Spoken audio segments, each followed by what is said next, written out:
Sergio গোরের রহস্যময় সফর, দীনেশ ত্রিবেদীর সঙ্গে সাক্ষাৎ কেন? এই বিষয়টা নিয়ে আলোচনা করব। চলুন দাদার কাছে যাই। দাদা নমস্কার, আপনি কেমন আছেন? আছি মোটামুটি। মানে ঘটনাবহুল জীবনের মধ্যে আছি। অনেক কিছু ঘটছে। অগাস্ট মাস, অনেক কিছু ঘটবে আশা করছি, আশঙ্কাও করছি। দাদা আজকে আমাদের দেশের সবচেয়ে হট নিউজ যেটা, সেটা হচ্ছে যে আমাদের মহামান্য জামাতের আমির, যিনি একসময় জাসদ করতেন, জাসদ থেকে এখন এসে হুজুর হয়ে গেছেন। উনি বললেন যে দীনেশ ত্রিবেদীর সাথে সার্জিও গোরের সাক্ষাৎ বাংলাদেশের ভূমিতে এইটা শিষ্টাচার বহির্ভূত। আপনার কি মনে হয়? আপনাকে এটা তো ঠিক আছে, এটা ঘটনা যে ঠিক আছে, এটা আমি একটা প্রতিক্রিয়া জানাচ্ছি বা আমার উপলব্ধি বিশ্লেষণ বলছি। তার আগে যেটা এখনো হট কিনা জানি না বাংলাদেশে, আগামী ৫ই আগস্ট শেখ হাসিনা সাংবাদিকদের সঙ্গে মিলিত হচ্ছেন দিল্লিতে। জি, তো ওই সেটা বিষয়টা, হচ্ছে ওইটা নিয়ে বিষয়টা আমরা হচ্ছে কথা বলবো, ওটা প্রশ্ন আছে। আচ্ছা, সেটা প্রশ্ন আছে যখন, ঠিক আছে, ওটা পরে থাক, তোলা থাক, ওটা তোলা থাক, পরে বরং বলবো। জি, আমার কাছে সর্বশেষ এখন এইটা একটা নতুন ঘটনা দেখলাম। আচ্ছা, যেটা বলছেন যে জামায়াতের আমির বলছেন, তার তো প্রশ্নটা করা উচিত ছিল প্রধানমন্ত্রী তারেক রহমানকে। ইয়েস। এই বিষয়ে দীনেশ ত্রিবেদী বাকি উত্তর দেবেন, আর অথবা তিনি করতে পারতেন, যদি ট্রাম্প পর্যন্ত পৌঁছাতে না পারেন, ওখানে যিনি অ্যাম্বাসেডর আছেন আমেরিকার, তাকেও প্রশ্ন করতে পারেন। একসময় তো তাদের আমেরিকান এম্বাসিতে খুবই যাতায়াত ছিল, দহরম মহরম ছিল, কত কিছু ছিল, তাই না? সবাই জানে জামায়াতের শিবির করা ৪০-৪৫ জন সেখানে চাকরিও করতে, যাদের অবশ্য পরবর্তীকালে আর চাকরি নেই, এখন একজন দুজন আছে। ওটাতে অ্যাপয়েন্টমেন্টও লাগতো না, সরাসরি ঢুকতে পারতো যে কোনো মুহূর্তে চাইলে। কিন্তু সরাসরি অ্যাপয়েন্টমেন্টও ছিল, অ্যাপয়েন্টমেন্ট ছিল, কিন্তু সে অ্যাপয়েন্টমেন্টটা শেখ হাসিনা সরকার পতনের পর থেকে সেটা আর নেই আর কি। যাই হোক, এখন আমার মধ্যে উত্তর দুটো। এক, তিনি প্রধানমন্ত্রীর কাছে প্রশ্নটা জানতে চাইছেন যে কেন সার্জেই গোরকে আমেরিকা আহ, বাংলাদেশ প্রশাসন থেকে বা পররাষ্ট্র মন্ত্রণালয় থেকে কেন বলা হলো না বা সতর্ক করা হলো না যে আপনি তৃতীয় একটি দেশের রাষ্ট্রদূতের সঙ্গে দেখা করছেন। অথবা তিনি ব্রেন কিংস্টন, তাকে ওরা মনে করেন যে আমেরিকা তাদের ভীষণ পক্ষের লোক, তো তারা তাদেরকে জিজ্ঞেস করলেও পারতেন। সুতরাং এই বিষয়ে তো আমার তো বলার কিছু নেই। দীনেশ ত্রিবেদী তিনি সাক্ষাৎ করতে, তিনি তো চাননি, সার্জেই ঘোর চেয়েছেন, সেই জন্য তিনি সকালবেলা তার হোটেলে গেছেন। এবং আমি শুনেছি যে ৮টা ১০ থেকে ৯টা ৪০ দীর্ঘ বৈঠক হয়েছে, তারপরে তিনি কক্সবাজারে যান। দীর্ঘ সময় ধরে যে কথাবার্তা হয়েছে, আলাপ হয়েছে, সে বিষয়ে অবশ্য বিস্তারিত কেউ কিছু জানাননি, ফলে এই বিষয়ে তো বলা যাবে না। নিঃসন্দেহে এটা একটা তাৎপর্যপূর্ণ ঘটনা, এ বিষয়ে তো কোনো সন্দেহ নেই। রাশেদ ভাই। হ্যাঁ দাদা, এবার আপনার সেই প্রশ্নটাই আসছি। এই যে এই ছবিটা, এখন আমার যেটা প্রশ্ন দাদা, আমার প্রশ্নটা হচ্ছে যে আমি আপনাকে এবং আমাদের যে ভাইয়া আপুরা ছিলেন আর কি, ওনারা আজকে দুদিন ধরে প্রচার করছে শেখ হাসিনা ভারতের মাটিতে বসে রাজনীতি করতে পারবে না, নিষেধাজ্ঞা আছে। কিন্তু হঠাৎ করে ৫ই আগস্ট দিল্লিতে ফরেন করেসপন্ডেন্স ক্লাবের মতো একটি উন্মুক্ত ফোরামে তিনি বক্তৃতা দিবেন। এটা কিভাবে? নাকি আপনার মোদী সরকার কি আমাদেরকে, যে যেমন ক্রিকেটে আপনারা আমাদের পেলে যেমন ৪ ছক্কা মারেন, তেমনই মারছেন? কোনটা? আপনারা কি ৪ ছক্কা দেখুন, পিটাচ্ছেন আমরা আমাদের? বাংলাদেশের মিডিয়ার প্রতি সম্মান জানিয়ে বলি, তারা ওই রিপোর্টের লাইনকে তারা acceptance, এতে করে কথা বলা যায় না।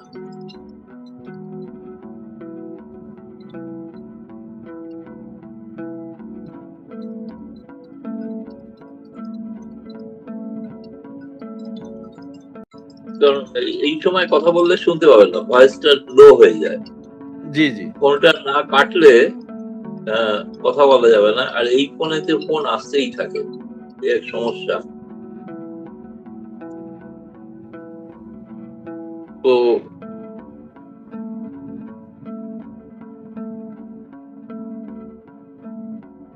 হ্যাঁ, আমি যেটা বলছিলাম যে বাংলাদেশের মিডিয়ার প্রতি সম্মান জানিয়েই বলছি, তারা একটি রিপোর্টের দুটি মাত্র লাইনকে তারা উল্লেখ করে তারা বেশ গদগদ হয়ে গেলেন যে শেখ হাসিনাকে ভারত বলে দিয়েছে। পার্লামেন্টেও নাকি আলোচনা হয়েছে। পার্লামেন্টে কোনো আলোচনাই হয়নি।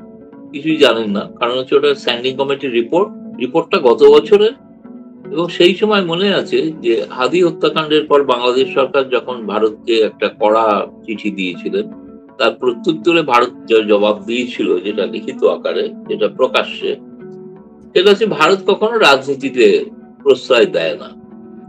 রাজনীতি করার জন্য শেখ হাসিনা এখানে আছেন, তিনি সম্মানিত অতিথি হিসেবেই আছেন, কিন্তু তাকে কোনো রাজনীতি করার দেওয়া হয় না। ফলে সেই সময়কার ওই ঘটনার পরিপ্রেক্ষিতে ওইটা, সেই জবাবটাই আবার স্ট্যান্ডিং কমিটিতে উল্লিখিত হয়েছে, এবং সেটা স্ট্যান্ডিং কমিটি বলেছে এটা সরকারের পক্ষে ভালো সিদ্ধান্ত। কিন্তু ওইখানেতেই বলা আছে শেখ হাসিনাকে প্রত্যর্পণ করা যাবে না। ওখানেই বলা আছে ভারত বাংলাদেশের সম্পর্কে ভিত্তি একটাই, ৭১-এর মুক্তিযুদ্ধ, এছাড়া কিচ্ছু নয়। সেগুলো ওখানে লেখা আছে, সেগুলো কোথাও ছাপা হয় না। ছাপা হয়েছে একটা লাইন রাজনীতি।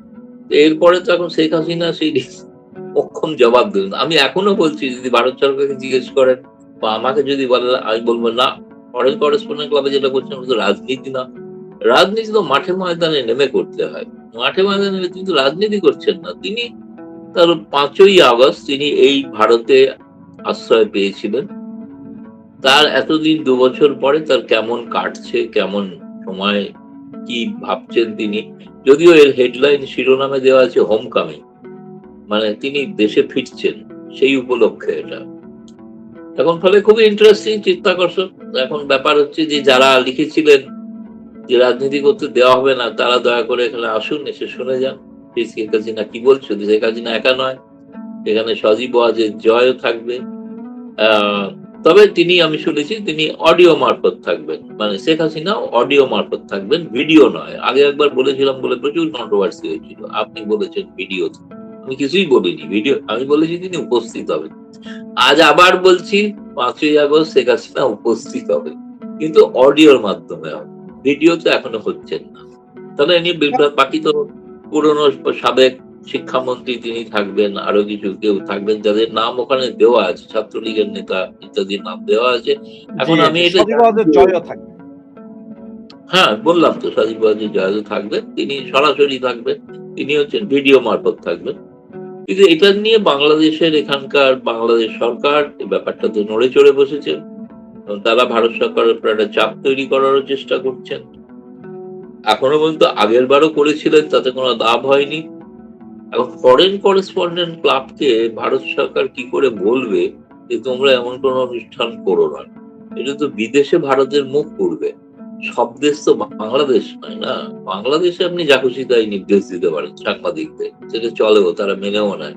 আর যারা মানেন না তারা জেলে যান। কিন্তু ভারতে তো এটা করা সম্ভব না। ফলে সেই জন্য এখন দেখা যাক, এখনো সময় আছে। আজকে ২ তারিখ, ৫ তারিখে ঘটনাটা ঘটবে সন্ধ্যে ৬:৩০টায়। তো আশা করি, এবং এফসিসি যেটা, তাদের ফেসবুক লাইভও আছে। ফলে লাইভে যে যেখানে আছেন ভারতীয় সময় ৬:৩০টায়, তারা যদি ফেসবুক দেখেন তাহলে দেখতে পাবেন আশা করি। আমি একজন শ্রোতা হিসেবে যাব আর কি। আচ্ছা, আপনি ওখানে উপস্থিত থাকবেন। তো দাদা, না, ভারত শ্রোতা সরকার রাজনীতি কোনটাকে মনে করে? যদি ধরেন যন্তর মন্তরে গিয়ে শেখ হাসিনা ভাষণ দিত আর আওয়ামী লীগ নেতারা ওখানে জয় বাংলা স্লোগান দিত, তাহলে এটা তো রাজনীতি। হ্যাঁ, তখন হয়তো লাঠি টিয়ার গ্যাস চলতে পারত, সেগুলো হ্যাঁ, রাজনীতি, এখন এটা তো তাই না? মানবাধিকার যেরকম সংস্থা বা কারোর সাথে কথা বলা, এটা কি রাজনীতির ভেতরে পড়ে?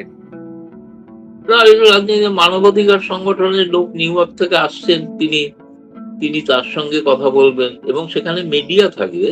মানে ফরেন করেসপন্ডেন্ট ক্লাব হলো যে বিদেশের গণমাধ্যমে চাকরি করেন যারা দিল্লিতে অবস্থিত, তাদের এটা, তাদের এটা ক্লাব। এটা ভারতের প্রেস ক্লাব না। প্রেস ক্লাব হলো ভারতীয় সাংবাদিকদের ক্লাব, আর সেই ক্লাবটা হলো বিদেশি সাংবাদিকদের ক্লাব। তাহলে আমি তো বলছিলাম যে ক্রমাগতই তিনি তো শেখ হাসিনা ক্রমশ সেই পশ্চিমা গণমাধ্যমের কাছে লাগাতার তিনি সাক্ষাৎকার দিচ্ছিলেন, সাক্ষাৎকার দিয়ে চলেছেন, এবং ফরেন করেসপন্ডেন্ট ক্লাব দিল্লিতে আর যেটা আছে সেটাতেও তিনি ভাষণ দেবেন। আমি শেষ পর্যন্ত জানি না কি হবে, এখন কতটা কি বলতে পারছি না। আশা করছি অনুষ্ঠানটা হবে, এই আর কি। দাদা, ঠিক আছে, আমার আরেকটা প্রশ্ন যেটা, সার্জিও গোট তো নিজস্ব অফিস আছে দিল্লিতে, এরপরও উনি কেন বাংলাদেশেই দীনেশ ত্রিবেদীর সাথে কথা বলতে হবেন? আবার মিটিং শেষ, দীনেশ ত্রিবেদী সাহেব আবার রাতের বেলা দিল্লি চলে গেলেন। আজকে সার্জিও গোরো সম্ভবত বাংলাদেশ ছেড়েছেন। ব্যাপারগুলো কেমন? না, এর মধ্যে পুরোটা সবটা সত্য নয়, সবটা সত্য নয়। তার কারণ হচ্ছে সার্জিও গোর কেবলমাত্র ভারতে নিযুক্ত রাষ্ট্রদূত নন, তিনি দক্ষিণ এশিয়ার একজন ট্রাম্পের বিশেষ দূত। ফলে গোটা দক্ষিণ এশিয়ার মধ্যেই তার ঘোরাফেরা হবে এবং তার সঙ্গে মধ্য এশিয়া। আগামী দিনে তো বোধহয় কাজাখস্তানে এসসিও মিটিং হচ্ছে, সেখানেও যেতে পারেন সার্জিও। আর দীনেশ ত্রিবেদীর সঙ্গে তার বৈঠকটা দিল্লিতেও আগে হয়েছিল, যখন দীনেশ ত্রিবেদী ঢাকা যান তার আগে। আর দীনেশ ত্রিবেদী তার সঙ্গে সার্জিও গোরে বহু পূর্ব পরিচিত, তিনি ঘনিষ্ঠ বন্ধু, একথাও বলেন। তো তার প্রোগ্রামটা ঘোষিত ছিল না। সার্জিও গোরো যেমন কোনো টুইট করেননি, দীনেশ ত্রিবেদীও কোনো টুইট করেননি, কিন্তু বৈঠকটা হয়েছে এটা সকলেই জানেন। সেটা দিল্লিতে, যেহেতু দীনেশ ত্রিবেদী এখানে আছেন, তারপরে দীনেশ ত্রিবেদী কিন্তু একটা ঘটনা ভুল ঘটেছে আসলে আমারই কারণে। মানে আমি প্রথম দিনে বলে দিয়েছিলাম যে দীনেশ ত্রিবেদী বোধহয় পররাষ্ট্র মন্ত্রণালয়ের সঙ্গে আলাপ আলোচনা করতে আসছেন। তা নয়, তিনি গেছেন কলকাতায়। কলকাতায় গেছেন কারণ তিনি কলকাতা থেকে চলে আসার পর তার আর বাড়িতে যাওয়া হয়নি। ফলে তিনি শুক্র শনি ছুটি ছিলেন, তিনি 2 দিনের ছুটিতে তিনি কলকাতা গিয়েছেন নিছক পারিবারিক কারণে। এবং তিনি বোধহয় আজকে ফিরেও গেছেন মনে হয় ঢাকায়, সেটা ঢাকার লোকেরা বলতে পারবে তিনি আজ বা কাল। কারণ আজকে তো রবিবার থেকে তো বাংলাদেশের তো সরকারি কাজের ছুটি, কাজের দিন। ফলে সেই কারণে হয়তো তিনি হয়তো ফিরেও গেছেন, ফিরে যাওয়ার কথাই ছিল। 2 দিনের জন্য এসেছিলেন, চলে গেছেন, দিল্লি আসেননি। এবং দিল্লি এসছেন কিনা, পরে কলকাতা থেকে দিল্লি এসছেন কিনা, না আমি এই খবর পাইনি, জানি না। কিন্তু আমি জানি উনি আমাকে অন্তত বলেছিলেন, উনি আসার পরেই আমি ওনাকে যোগাযোগ করি, যে উনি বললেন আমি কলকাতায় আছি, দিল্লিতে নেই, আমি আবার চলে যাব, ফিরে যাব, এ কথাই বলেছিলেন। ফলে সার্জিও গোরের সঙ্গে তার কি আলোচনা হয়েছে এই বিষয়ে তিনি কথা বলতে রাজি হন। দাদা, এদিকে আমরা যতটুকু শুনলাম সার্জিও গোর নাকি আওয়ামী লীগের একজন নেতা, যেটা এখন পেপার পত্রিকা বা বিভিন্ন গণমাধ্যমে দেখছি যে সাবের হোসেন চৌধুরীর কথা বলা হচ্ছে, যে ওনার সাথে সম্ভবত ওয়েস্টিন হোটেলে দেখা করেছেন, মিটিং হয়েছে বা অন্য কোথাও দেখা হয়েছে। এই ব্যাপারটা কতটুকু জানেন বা এটা সত্যতা কত? সার্জিও গোরের যে মানে প্রোগ্রাম ছিল, সেই প্রোগ্রামে তার তো সন্ধ্যেবেলায় নৈশভোজ ছিল, কিন্তু তিনি পররাষ্ট্র মন্ত্রণালয়, ফলে নৈশভোজে তিনি থাকেননি, নৈশভোজ না করে তিনি ফিরে গিয়েছিলেন। এবং আমি আজকে আরো কিছুটা তথ্য পেয়েছি ভেরিফাই করার জন্য, সেটা হচ্ছে যে এটা কিন্তু দুপুরেই আমেরিকান এম্বাসি থেকে বলে দেওয়া হয়েছিল পররাষ্ট্র মন্ত্রণালয়কে যে তিনি কিন্তু বৈঠকের পর থাকবেন না, কোনো নৈশভোজ হবে না। ও নৈশভোজের ব্যবস্থা করা হচ্ছিল, কিন্তু শেষ পর্যন্ত আর নৈশভোজটার ব্যবস্থা করা হয়নি, কারণ তিনি অন্যত্র তার কোনো জরুরি কাজ আছে বলে তিনি যে হোটেলে উঠেছিলেন সেই হোটেলেই ফিরে যান। এবং সেখানে সেই সময়টাতে দেখুন, সেই সময়টা নিয়ে একটা চর্চা আছে যে সেখানে সাবের হোসেন চৌধুরী এবং জাতীয় পার্টির জিএম কাদের, এদের সঙ্গে তিনি কথা বলেছেন, কিন্তু এর কোনো নিশ্চয়তা পাওয়া যায়নি। একমাত্র আওয়ামী লীগের নেতারা নিশ্চিত করছেন, তারা এও আমাকে বলেছিলেন যে সার্জিও গোর ঢাকা যাওয়ার আগে তারা এখানে শেখ হাসিনার অফিসে খবর দিয়েছিলেন যে তারা ঢাকায় গিয়ে তিনি আওয়ামী লীগের কিছু নেতার সঙ্গে দেখা করতে চান। তো তখন সেখানে তো এক সাবের হোসেন চৌধুরী ছাড়া আর কেউ অ্যাভেলেবেল ছিলেন না। ফলে তাকে, সেটা নাকি বলা হয়েছে সেটা নেত্রীর অনুমতি নিয়ে, অর্থাৎ শেখ হাসিনার অনুমতি নিয়েই কিন্তু বলা হয়েছে সাবির হোসেন চৌধুরী। কিন্তু প্রথমে খবর ছিল সাবির হোসেন চৌধুরী কিঞ্চিত ভয় পাচ্ছেন, তিনি দেখা করতে চাইছেন না। কিন্তু আমেরিকার ব্যাপারে তো তার একটু দুর্বলতাও আছে এবং তিনিও আমেরিকার ঘনিষ্ঠ, ফলে একেবারে সার্জিও গোরকে উপেক্ষা করবেন এটা নাও হতে পারে। সেই কারণেই হয়তো এসেছিলেন, কিন্তু সেখানে যারা বাংলাদেশের যে গোয়েন্দা পুলিশ, তারা তো প্রবল পাহারা দেয় সেখানে, ফলে তাদের কাছে নিশ্চিত খবর থাকবে যে তিনি দেখা করেছেন কি করেননি। এবং সেক্ষেত্রে বাংলাদেশ সরকার অফিসিয়ালি খবরটাকে খণ্ডনও করতে পারে যে না, এটা বাজে কথা বলা হচ্ছে, নয়। ফলে আমি নিজে থেকে কিন্তু 100 ভাগ আমি আওয়ামী লীগ থেকে নিশ্চিত হয়েছি। আওয়ামী লীগের শীর্ষ নেতা বলেছেন, শীর্ষ স্তরে মানে ওয়ার্কিং কমিটির মেম্বারদের মধ্যেই কেউ আমাকে বলেছেন যে হ্যাঁ দেখা হয়েছে। কিন্তু আচ্ছা, আচ্ছা। আওয়ামী লীগ সূত্রে, কিন্তু এটা আমি অন্য সূত্রে সাবির হোসেন চৌধুরী বা জি এম কাদের আমি শুনেছি তার ফোন সুইচ অফ রয়েছে, বলে তাকে পাওয়া যায়নি। বললাম যাই না, তার সঙ্গে কথা বললেই জানা যেতে পারে। আর বাংলাদেশ সরকার এই বিষয়টা বলতে পারে যে সত্যি দেখা হয়েছিল কি হয়নি। কিন্তু যেটা গুরুত্বপূর্ণ ঘটনা, যেটাতে বাংলাদেশের গণমাধ্যম গুরুত্ব দিচ্ছে না, জুলাই বিপ্লবের যারা নায়ক তাদের কারুর সঙ্গে সার্জিয়া ঘোষ দেখা করে না, ইউনূস, না জামায়াতের আমির, না এনসিপি, তাদের কারুর সঙ্গে তিনি দেখা করেন। তিনি দেখা করলেন ভারতের হাই কমিশনার আর জল্পনা তিনি প্রধানমন্ত্রীর সঙ্গে দেখা করেছেন, কিন্তু বিএনপির কোন নেতৃবৃন্দের সঙ্গে দেখা করেন। এবং তিনি পররাষ্ট্র সরকারি পর্যায়ে বৈঠক করেছেন, কিন্তু রাজনৈতিক স্তরের বৈঠক, থিঙ্ক ট্যাঙ্ক, যেগুলো সব রটানো আগে বলা ছিল, কিসের বিশেষ কিছু সম্পাদকদের সঙ্গে তার বৈঠক, এগুলো কোনোটাই ঘটেনি। ফলে জুলাই বিপ্লবের নায়কদের কি আমেরিকা উপেক্ষা করছে? জানি না, প্রশ্নটা করলাম। তবে এদিকে আমাদের কাছে যে খবরটা আছে সেটা হচ্ছে 2 ঘন্টা বৈঠক ছিল আপনার ইয়ের সাথে, পররাষ্ট্রমন্ত্রীর সাথে। 20 থেকে 25 মিনিট নাকি বৈঠক ছিল তারেক রহমানের সাথে, আমাদের প্রধানমন্ত্রীর সাথে। কিন্তু 55 মিনিট বৈঠক ছিল দীনেশ ত্রিবেদীর সাথে। ব্যাপারটা কেমন হয়ে গেল না? ব্যাপারটা হচ্ছে এই যে যেটা আমি শুনেছি সেটা হচ্ছে যে তিনি সন্ধ্যেবেলায় হোটেলে এমন কোন ফিডব্যাক পেয়েছিলেন তার জৈব, যেটা তিনি ভেরিফাই করতে চেয়েছিলেন, কিন্তু তিনি জানেন তো সরকারি যে দল তার সঙ্গে কথা বললে সেটা ভেরিফাই করা যাবে না। সেই জন্য তিনি দীনেশ ত্রিবেদী, যিনি হাই কমিশনার, যিনি তার পুরনো বন্ধু, তার সঙ্গে দেখা করে তিনি জানতে চেয়েছিলেন বাংলাদেশের গ্রাউন্ড রিয়েলিটিটা কি। সেই গ্রাউন্ড রিয়েলিটিটা সম্পর্কে তিনি দীনেশ ত্রিবেদী তাকে হয়তো ব্যাখ্যা করেছেন, বলেছেন। এটুকুই মানে আমি মোটামুটি যতটুকু আভাস ইঙ্গিতে বুঝেছি আর।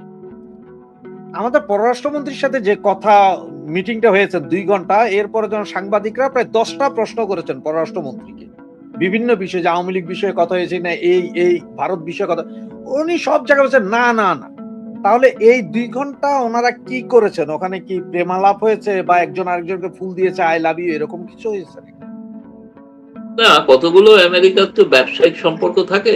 আমেরিকা তো বলেছে তারা বিজনেস টিম পাঠাবেন এখানে, ব্যবসা তারা করতে চান।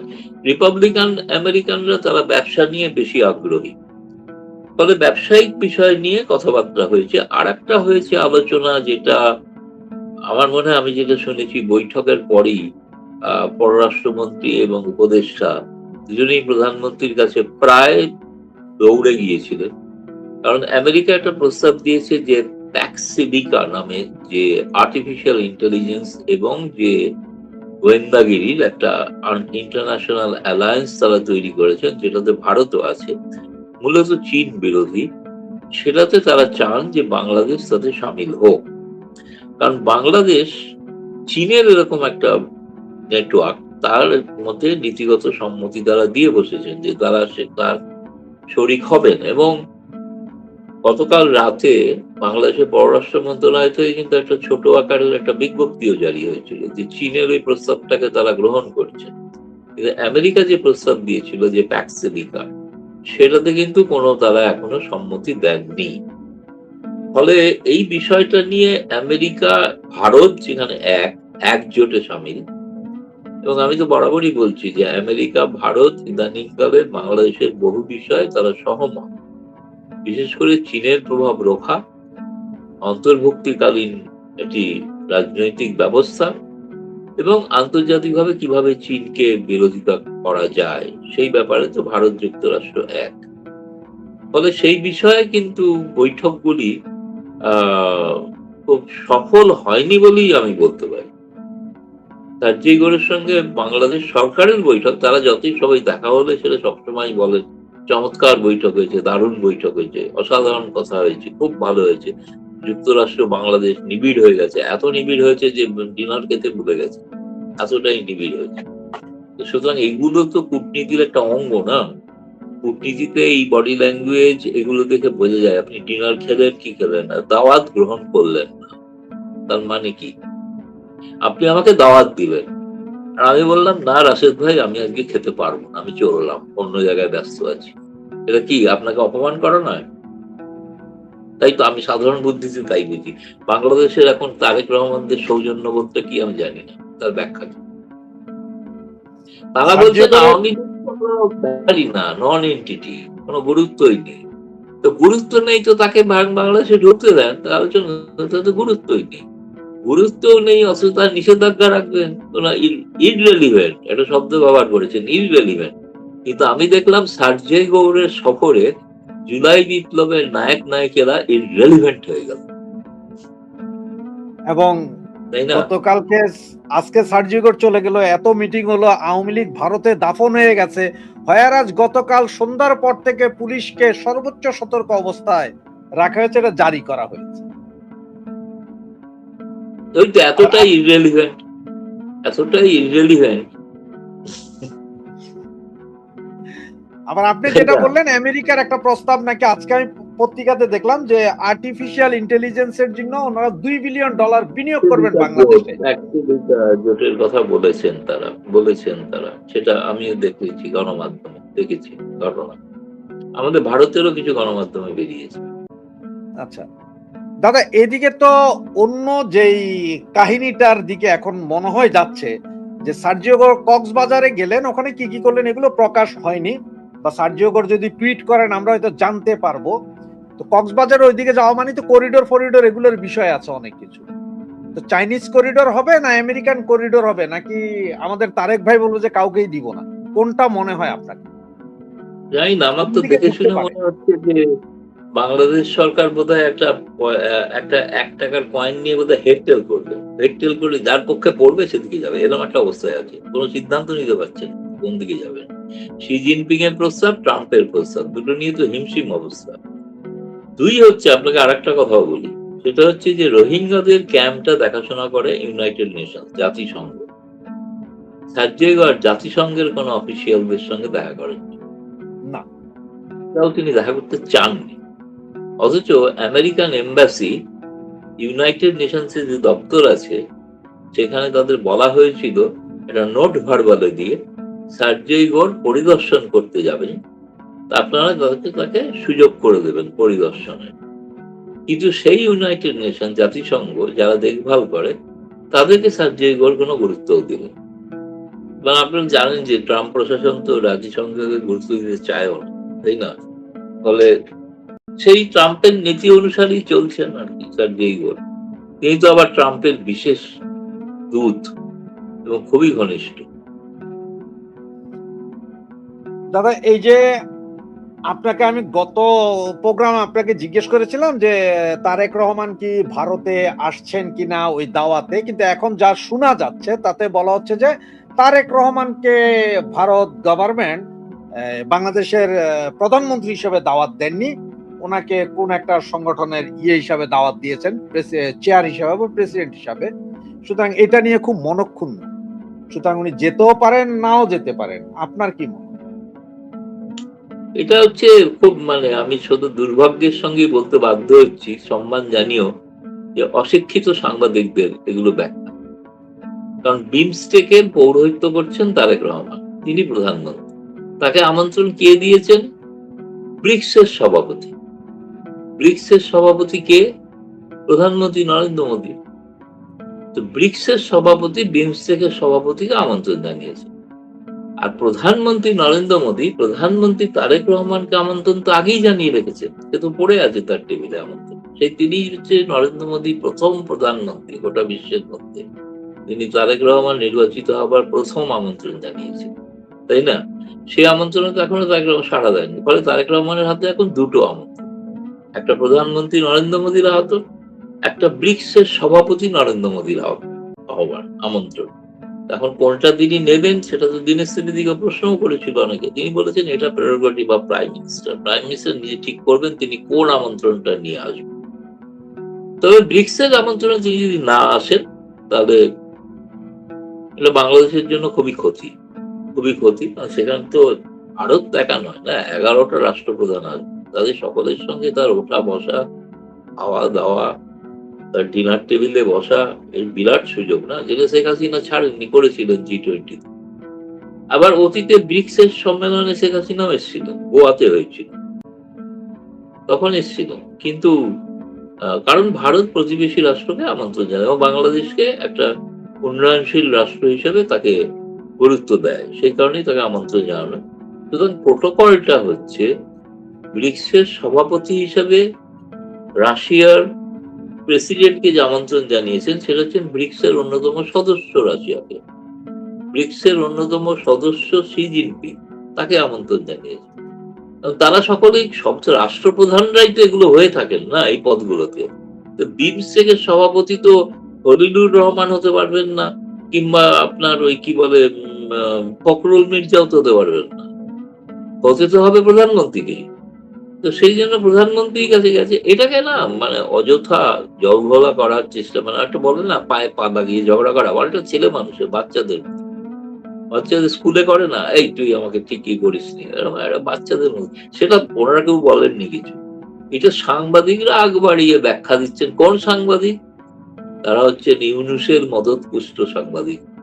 তাদের এটা কি যেন আছে, কি পয়জন নাকি, হ্যাঁ পয়জন নাকি নমক হারাম, উনি তুলেছেন প্রশ্নটা, ডাস্টবিন শফিক। আচ্ছা হতে পারে, আমি জানি না তিনি কেন তাকে সবাই আপনারা ডাস্টবিন বলেন, চমৎকার দেখতে, সুন্দর দেখতে একটা লোক। এনিওয়ে যাই হোক, তো তিনি প্রথম আর কি এটা বলেন। তিনি ভারতে বহু সাংবাদিককেও পাঠিয়েছেন, আমার কাছেও পাঠিয়েছে। তো আমি পড়ে তো হাসতে হাসতে চেয়ার থেকে পড়ে যাচ্ছিলাম যে এইটা দিয়ে কি ভারত বাংলাদেশের সম্পর্ক যখনই কাছাকাছি হওয়ার চেষ্টা হয়, তখন এককালে যখন জামায়াত করতো, এখন নতুন একটা শক্তি হয়েছে, তারা এখন করছে কি করে সফরটাকে ভেস্তে দেওয়া যায়। ফলে এরা হচ্ছে বাংলাদেশের কতটা স্বার্থ দেখবেন এই নিয়ে আমাদের সন্দেহ আছে। ফলে এই সম্পর্কে তারেক রহমান সরকারের সতর্ক থাকা। তবে আমার যা মনে হয়, হয়তো আমাদের যেসব সাংবাদিকরা এটা নিয়ে কথা বলছে যে বিমস্টেক বা আমার মনে হয় যারা বিমস্টেক এই শব্দটা না বুঝে ওদের মাথায় হয়তো ঢুকে গেছে যে বিফ স্টেক। বিফ, গরুর মাংসের যে স্টেক হয় না, ওরা হয়তো বিফ স্টেক বলছে। না না না, সেটা বিফ স্টেক না, না এটা তো বাংলাদেশ, আইতে ইন্ডিয়া, এতে মায়ানমার, টিতে থাইল্যান্ড, ইকোনমিক এবং টেকনিক্যাল কোঅপারেশন, এগুলো পুরো ওইটা তো অরিজিনাল। আমি বললাম যে আমার দেশের সাংবাদিক যারা বিরোধিতা করছে তারা মানে বিফ স্টেক ভেবে বিরোধিতা করছে। যে কেন, তারা তো বিফ খান, বিফের বিরোধিতা কেন করবেন? না, ওরা ওই যে মানে আমাদের প্রধানমন্ত্রী দিলা না, তোমরা আমাদেরকে বিফ স্টেক বলে আনতেছো, এটা তো হবে না, প্রধানমন্ত্রী বলতে হবে, এই আর কি। তো দাদা আপনাকে সর্বশেষ যে, আমি তো এখনো জানি না প্রধানমন্ত্রী ছাড়া আর কেউ বিমস্টেকের সভাপতি হতে পারেন কিনা। দাদা আপনাকে সর্বশেষ যে প্রশ্নটা, এখন এই যে বাংলাদেশের বর্তমান যে পরিস্থিতি, তাতে প্রতিনিয়ত আওয়ামী লীগের মিছিলের প্যারামিটার খুব বাড়ছে, বড় বড় হচ্ছে মিছিল। 5 তারিখে নেত্রী আবার আসছে, উনি বলবেন 5 তারিখে কথা বলবেন, এটা বিশাল সম্মেলনের মতোই এটা বলা যায়। রাজনৈতিক প্যারামিটারে কি বুঝছেন? সার্জিও গোর ঘুরে গেল, তার আগে আরেকজন ঘুরে গিয়েছিল, এখন মানে আরো 2-3 জন আসছে। প্রেশারটা কোন দিকে আছে তারেকের উপরে? প্রেশার তো আছেই, প্রেশার আছে ওই যে চীন নিয়ে প্রেশার, আর ইনক্লুসিভ সোসাইটি সেটা চান। আর ফলে ওই দেখুন, আপনাকে যদি সত্যিকারের কোনো ডিপ্লোম্যাটিক অ্যানালিসিস করতে হয়, তাহলে বলতে হবে যে এটা তো উনি তো গেছেন জুলাই মাসে, তাই না? সার্জিও গোর আজকে ফিরেছেন মানে আগস্ট মাসে 1 তারিখ, 2 তারিখ হয়ে গেছে, আজকে রবিবার 2 তারিখ। তো জুলাই মাসে গিয়ে জুলাই বিপ্লবের নায়কদের তিনি উপেক্ষা করলেন, দেখা করলেন না, এটাই তো সব থেকে বড় খবর। সুতরাং এটাই তো চাপ। মনে হয় তারেক রহমান সরকার ঠিক আমেরিকার স্বার্থ সম্পূর্ণ দেখছেন না, সে কারণে তারা একটু বিব্রত। স্বার্থ না দেখে কি টিকে থাকা যাবে? ভারতের দেখা কোনো কথাই নয়, কিন্তু তবুও আমেরিকার স্বার্থ কতটা দেখছেন সন্দেহ আছে। আমেরিকার স্বার্থ না দেখে টিকে থাকতে পারবে? বিভ্রান্তির মধ্যে আছেন, কি করছেন বুঝতে পারছি না, আমি সত্যি বুঝতে পারছি না। মানে যদি বলেন এর কোনো ব্যাখ্যা পাওয়া দুষ্কর।